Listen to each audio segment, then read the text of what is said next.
Alors aujourd'hui, on va regarder deux stratégies pour diviser des fractions. La première stratégie, c'est la droite numérique. Alors je veux savoir combien de 2/5 est-ce qu'il y a dans 9 dixièmes.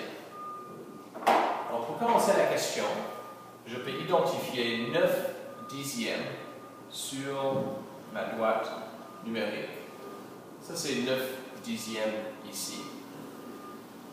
Et qu'est-ce que je veux faire avec 9 dixièmes? Je veux diviser dans les groupes de 2/5. Alors, combien de groupes de 2/5 est-ce qu'il y a dans 9 dixièmes? Alors, pour trouver 2/5, on doit identifier 4 dixièmes sur la droite numérique, parce que ces deux sont des fractions équivalentes. Alors, combien de groupes est-ce qu'il y a? Voici un groupe. Est-ce qu'il y a un deuxième? Absolument. On a un deuxième groupe ici. Et maintenant, c'est la partie difficile. Il reste une petite section comme ceci. Alors, pour la réponse, je vais avoir 2 entiers, parce que j'ai 2 groupes. J'ai un groupe ici, et j'ai un deuxième groupe ici.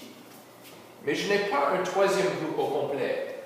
Alors, je dois décider combien de sections est-ce qu'il y a dans un groupe. Et il y a 4. 1, 2, 3 et 4. Et ici, j'ai une section sur 4. Parce que chaque groupe est composé de 4 dixièmes.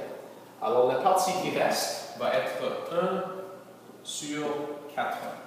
Et ça, c'est comment on peut utiliser une droite numérique pour diviser des fractions. Maintenant, une stratégie qui est peut-être un peu plus simple, c'est de multiplier l'inverse. Alors ici, nous avons 3 quarts divisé de 5 par 5 sixièmes.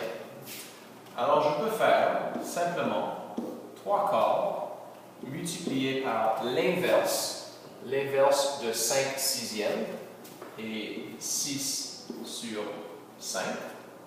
Et quand nous arrivons ici, on peut faire la multiplication. Et on sait comment multiplier. On peut multiplier les numérateurs, 3 par 6, ça nous donne 18. Et si on multiplie les dénominateurs, nous avons 4 fois 5, qui égale 20. Et est-ce que c'est la fraction à la forme la plus simple? La réponse, c'est non.